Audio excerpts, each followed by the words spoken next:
This is our first shot here in the Green Room studio that we tried to, we figured we have all these great people coming by and we thought we'd get some great content. So I've got Director Christopher Krebs, and he is, you are an assistant director for DHS, is that correct? So what's your official title? Director of the Cybersecurity and Infrastructure Security Agency. It's an undersecretary level. Undersecretary. Which puts me somewhere like, I don't know, it changes, it seems like every week, but somewhere like number 3 official in the department, so it just depends. So with that acronym CISA that everyone's hearing about now, and how long have you been with them? So I came back into the administration, or into government rather, in March of 2017. So I've almost been back in for 3 years.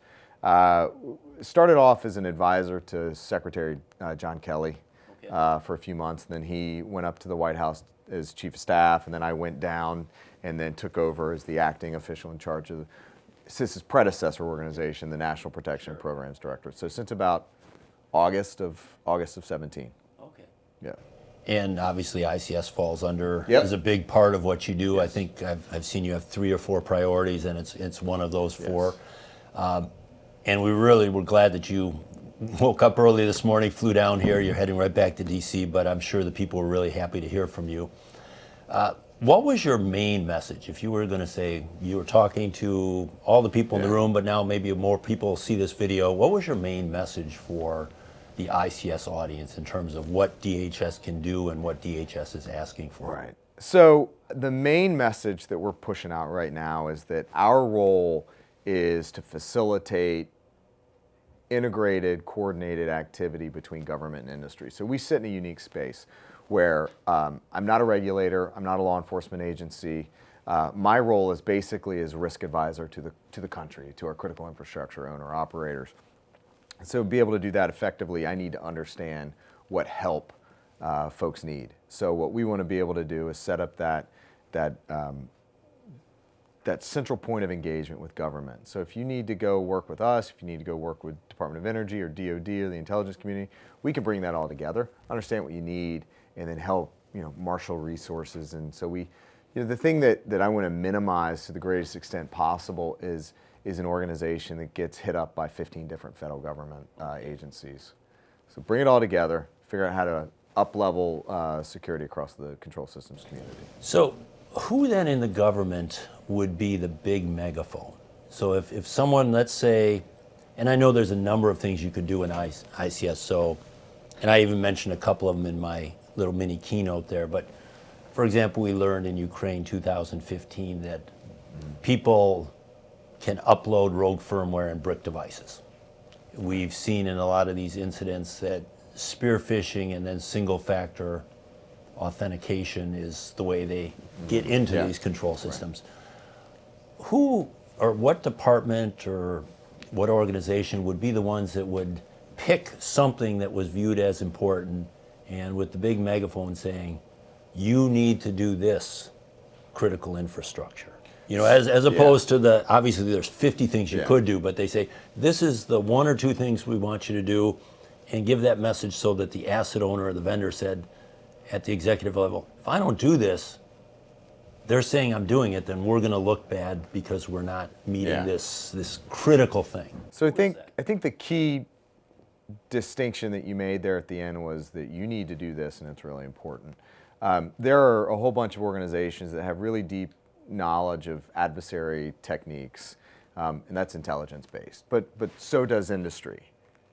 The telemetry that our industry partners pull off these devices on a daily basis, in some cases, far outstrips the intelligence community's understanding.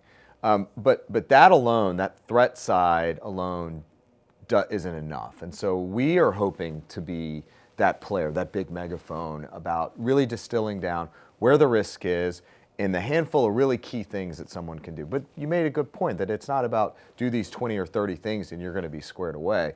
It's no, these are really important. If you do this, you'll take care of 90% of the problem. That's sort of the role we're embracing. So do you see that something that's going to come in the future, that you're going to actually give that message in such a way that it's going to reach the executives? That is, it's another key point you've raised here, is that we have, I think, a long history of working both on the IT side and the control system side with the security professionals. But what we're finding more and more is that it's as important to engage the executives and the decision makers, because that then facilitates the budget and the capability building. And really basing it on a very simple formula of awareness at the highest level breeds investment, which builds capabilities. And if your CEO or and even your general counsel, your board, if they're not bought in, you're not going to get what you need. And so how can we, in addition to those technical indicators and technical guidance, what can we do to help make that process easier?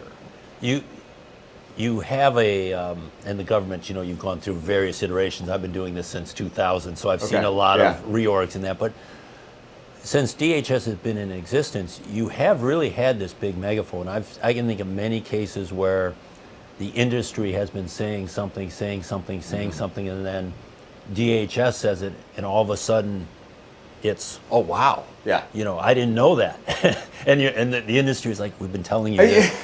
but so I don't say that as a negative thing, just more as really pointing out the power that you have and the positive influence that a clear message could, because you cut through all the clutter when you can do that. And we have embraced that role, and I think last summer, but we've embraced it, and yet we want to use it responsibly and sparingly. Last summer, June 22nd, I issued an alert about an increase in Iranian cyber activity. And that was based on kind of 3 different telemetry feeds, really. The intelligence community was saying, oh, we're seeing an increase of activity. Check, got it. Across the civilian federal agencies, which are always targeted by the Iranians, we saw an increase. Most importantly, what I was getting was a significant amount of input from our commercial threat providers and our industry partners. Okay. And so I stitched together those 3 inputs, and I get a common operating picture across the country that says spear phishing is hockey stick, cred spraying or cred stuffing, password spraying. All these things came together, and it was important for me to step up and say, this is happening, take it seriously. Here are the handful of things that you can do right now to protect yourself. Here are the things you can do tomorrow if you get popped, and then longer term, here are the things you need to be thinking about. So given executives, because they, a management consulting approach, give them things that they can think about across 3 different time horizons. How are we doing on information sharing? Well, it depends on which kind of information sharing. The 2015 the Cyber Information Sharing Act required a number of different processes and, in some cases, tech tools to be set up. One of them that I think that we're taking a hard look at right now, see how we can make it better, is the automated indicator sharing platform, where we share a bunch of IOCs out. I think what we found is that volume is not a CISO's best friend, that we need to focus on quality over quantity. And so we're adding context, stripping down to really those most useful indicators. In general, I think we're getting better on information sharing that's useful. Another great example, Iran related, was a couple weeks ago, the Thursday night of the Soleimani Strike. I took that alert that I talked about from last summer, retweeted it, and said, here's some things that you need to be thinking about. And I got to admit, I was probably a little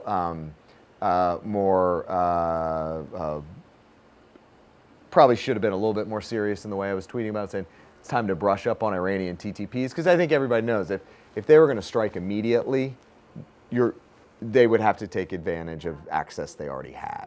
But part of what we were trying to also say is this is going to be a longer burn, so there are things that you can focus on. And so over the course of the following week, we did a few things. We pulled together some classified conversations with a number of different parties, both in industry and in the threat intelligence community.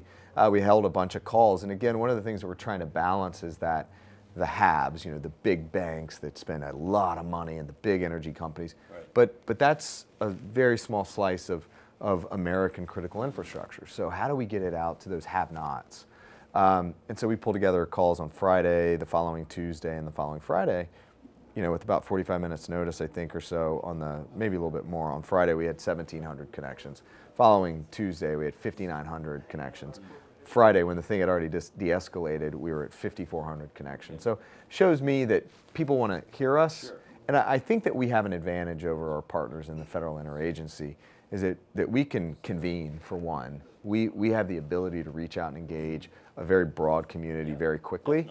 And that because we operate in the unclassified space, informed by intelligence, informed by open source and commercial and proprietary, we can speak faster. And not actually faster, but I can get stuff out into the hands of our partners.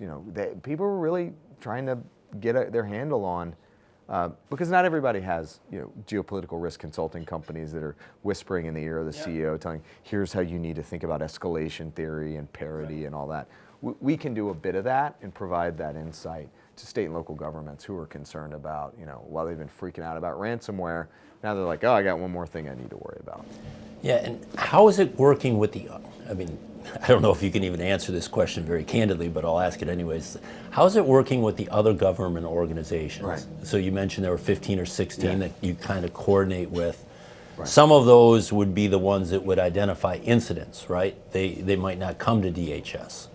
And then are you getting good input from the very, and you don't have to name names where you are and are not, so but what kind of input? I honestly think that things are working as well as they've ever have right now. And I think there are a couple reasons for that.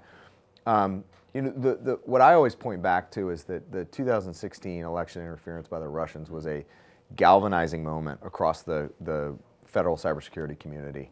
Everybody understood that there was no need for any sort of turf wars, because we have a common objective, and that is defending democracy.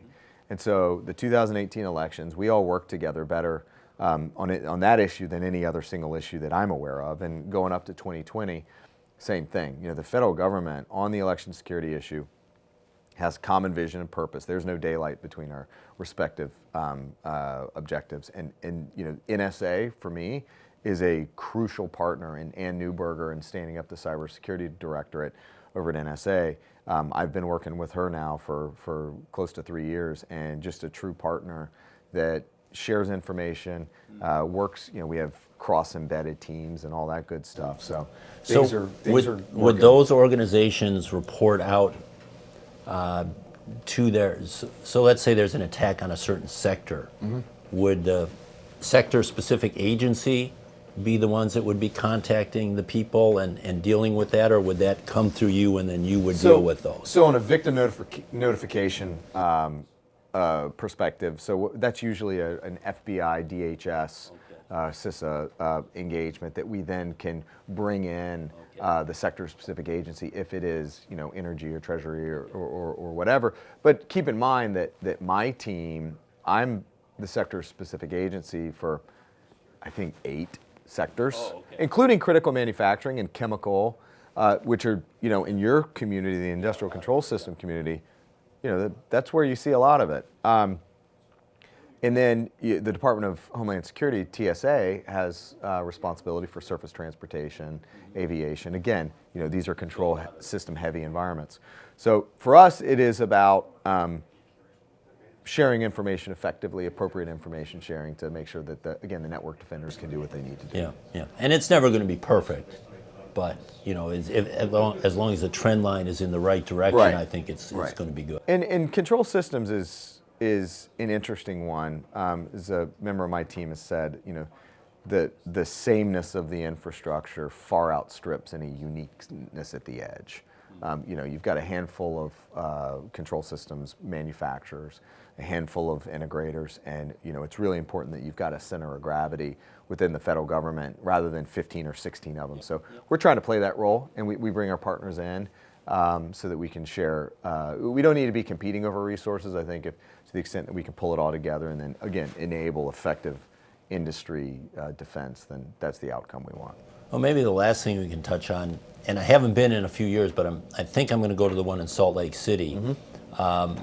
What's going on with ICSJWG? So you've had a little reorg over the last 2 years in CISA, mm-hmm. and Any changes in ICSJWG over the last year or two? So the changes I think you'll see with ICSJWG is that I mentioned it a little bit earlier, but doubling, tripling, quadrupling down, because that is an incredibly effective mechanism for us to work with a very broad community in the control system security space and provide, low cost, no cost training, boot camps, capture the flag, all these things that we need to be able to get out to the lowest possible denominator. I think something that probably fed in. I think there was a nasty little rumor that ICSJWG was going away or being de-emphasized. I think probably the rationale there was that we had our own little event in DC last year, and one of the things that I'd asked my team to do was, if we do any sort of event, whether it's on the physical side or the cybersecurity side, control system side, let's try to bring them all together and have them in the same place at the same time in DC. Sure. And it was just like any other plan. As soon as it meets contact with the community, it fell apart a little bit, and they were like, nope, let's keep doing our thing.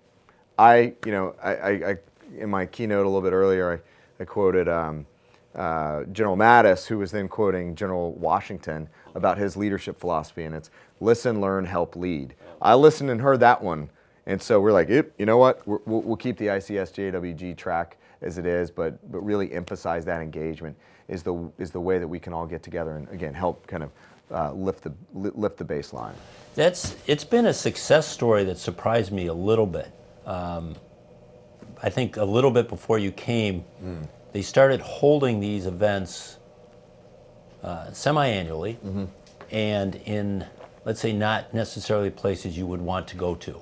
Not Miami Beach, or someplace nice down here right now. And I was like, well, why would you hold something in Cincinnati or Albuquerque or something like that? Not that those aren't fine cities, but they weren't really meccas where people would want, where you'd get a lot of people to go to. But I was wrong, because moving them around regionally has proven to be extremely effective. You maybe don't get the same people at each one, but you get a heavy regional attendance there and a lot of first timers. And I always think with the price point, which is great, it's free, that is something where you can introduce hundreds and hundreds of people at each one of these regional events and get them at least started on the train. I think it validates a few things for us. First is that it takes all kinds, and there are many different ways to engage the community. I think what you've done here with S4 is really a credit to your vision and leadership in the space. But it's different, it is. I've even told people this is not for you. Like we actually have a page on our site, is S4 for you?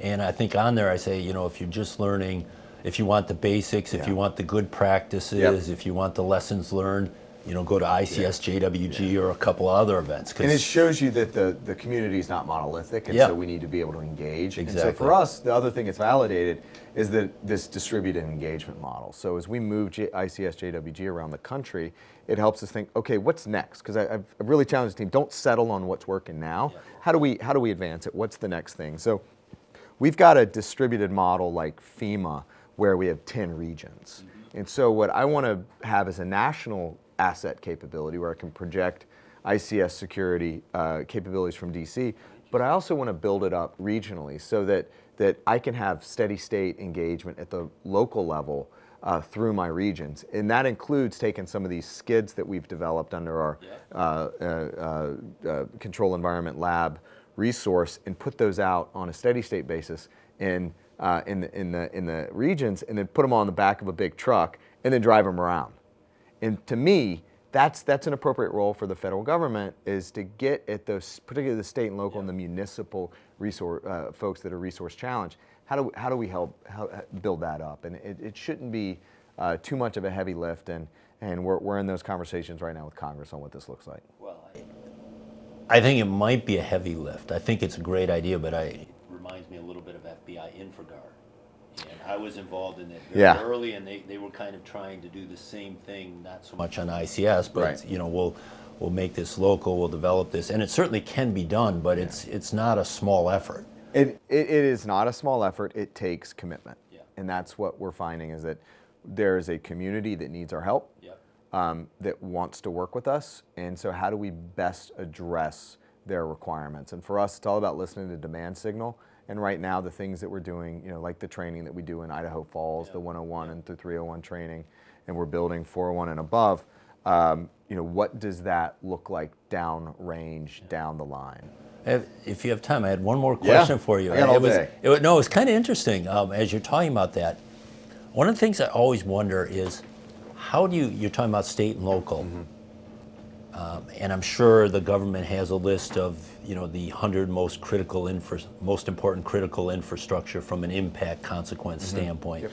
But then we have all these municipal water systems and very small systems where they only have maybe 2 or 3 people in the IT department, and they do the VP's laptop and the SCADA server. Yeah.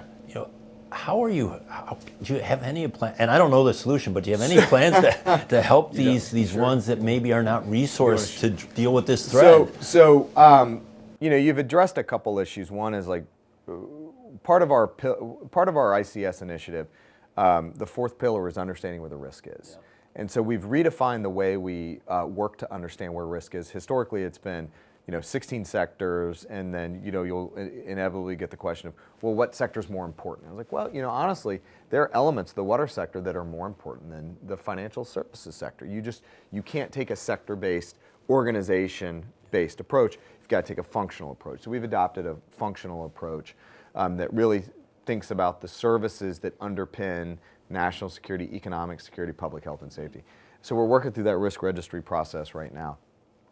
Now, you've got to balance that, though, against a few things, but one of them is the adversary. And there is a tendency, particularly in the federal government, particularly in the intelligence community, to really focus on the nation-state actors, the APTs, right?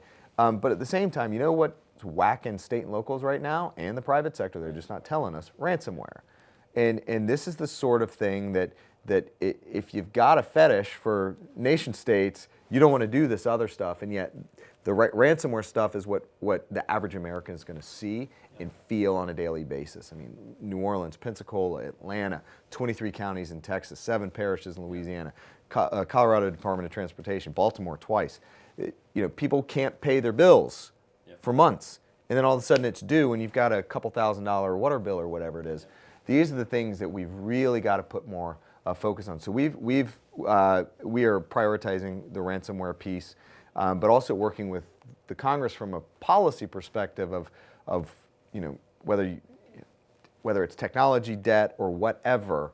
We have to figure out how to better bootstrap state and local governments, like we did after 9/11 with counterterrorism capabilities and technologies. What's the equivalent look like right now to really boost that? And it's not going to be a federal government solution. It's going to require some ingenuity from the private sector and the commercial providers.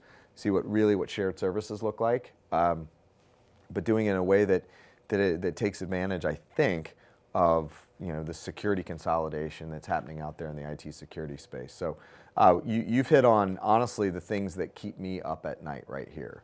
The state and local, that soft underbelly, and it's important because, well, for a number of reasons, but I think the thing that is top of mind for me is the 2020 election that's coming up, and the state and local governments that drive and run these elections.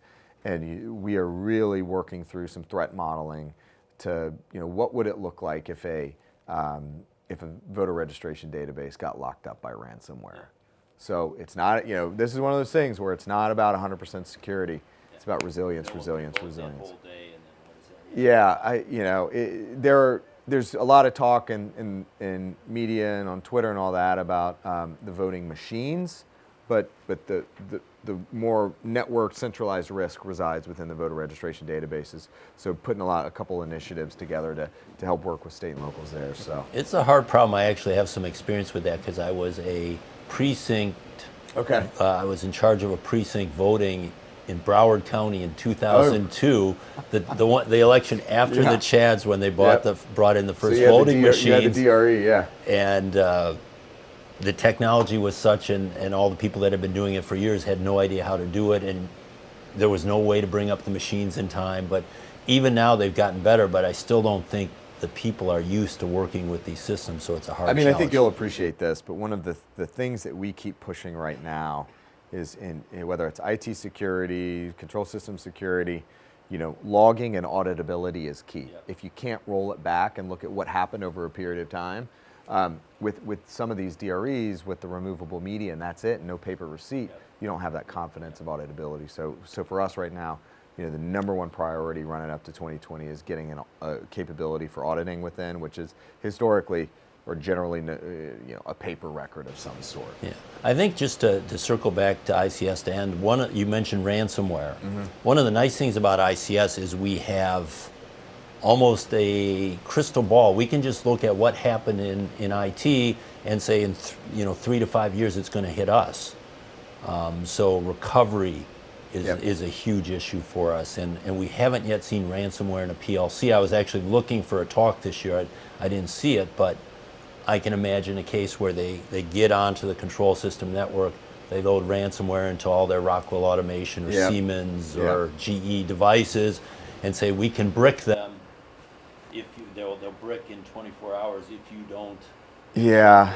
And that's coming. I mean, we always lag, but they're not stupid, and they're going to figure out how to make money, and it's coming. So we should be ready for that in 3 to 5 years, if not. Yeah, I mean, I think you're right, particularly with those time horizons. I think generally we've been pretty lucky in that. Lucky, I'm not sure that's the right way to say it, but the majority of ransomware right now is Windows based. Yeah. But as soon as they figure out the attack surface elsewhere has some other sort of commonality that gives them traversal opportunities, they'll go pop it. But in the meantime, there's you don't have to wait for the Rockwell endpoint. You can whether it's an HMI or whatever, there's other opportunity in there. So we the disconcerting element of all of this is, I think everyone in the auditorium will tell you, is that every adversary out there is looking at control systems, and if they're not looking, they're not trying. So we, like you said, crystal ball, we can take advantage of this time, but as security professionals, we'll do that. How do we get the executives? How do we get that level of awareness to build, to lead to the investment that builds those capabilities? Lots of opportunity for us here. So. Okay. Well, great. Thank you for coming. Safe travels back. Thanks for having me. I'm glad you were able to squeeze us in. Great. No, this was great. Thanks, Dale. Okay. Thank you. Appreciate it. Okay. Thanks, guys.